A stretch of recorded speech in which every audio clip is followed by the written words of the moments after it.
The strange thing about AI is that the moment you start trusting it is the moment it surprises you the most. I remember this one night, I asked a very simple question about my research paper to the AI.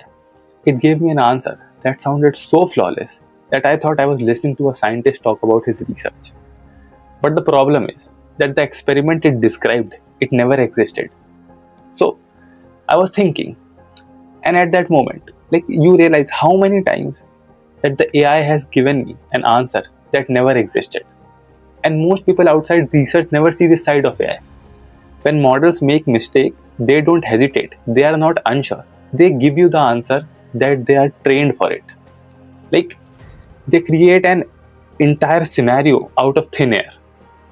It's like listening to a storyteller who doesn't know the truth but knows how to present it so it looks flawless and real. And this is a secret no one tells you. The model is not lying. It's not trying to trick you. It's just simply unaware. It's doing the only thing it's designed to do. Takes everything it has ever seen and guesses what comes next.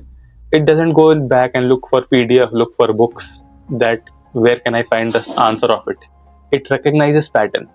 Think of it of something like someone in a library who has read everything in a library, all the books, but doesn't know where a particular fact came from.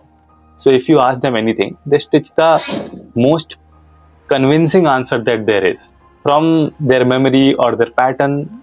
The similar kind of thing here the AI model does for us. And this is how these model thinks. Powerful, creative, brilliant, but sometimes completely wrong. And now here's where the story shifts. Not just for me, for the entire research world.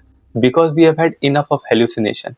Enough of those moments that this sounds correct but is factually wrong.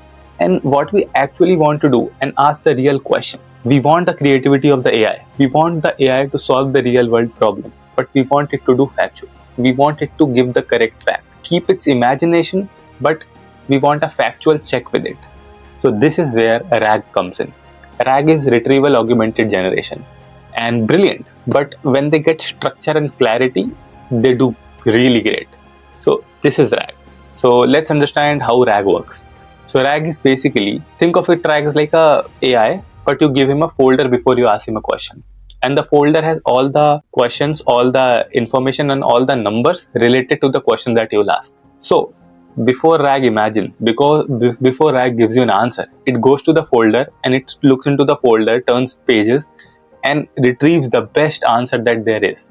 Retrieves the correct information with the best answer. So this is the difference. This is what RAG provides us. And that's why RAG is the solution and all the research community and all the AI community is moving towards RAG. And suddenly the storyteller has a notebook, a map, a proof, and the results are unbelievable. Biologists are using RAG models to summarize the lab results, not just imagination. Physicists are using RAG models to connect the equation from the exact paper they came from. Engineers are making RAG models every few minutes because they don't hallucinate. And research institutions like ours make RAG models to do evidence-based learning, not just vibe. So RAG is not just a feature. You can think of RAG as a turning point. The moment creativity changes into accountability. The moment guessing becomes grounding. And this is the change in time. So when someone asks me, what is the next big shift in AI? I always smile. Because it isn't coming. It's already here. And it's changing how we think. It's reshaping how we discover things and how we verify. This shift is from ChatGPT to RAG, from storytelling to sourcing, from hallucinating to evidence-based learning. And for research, this changes everything.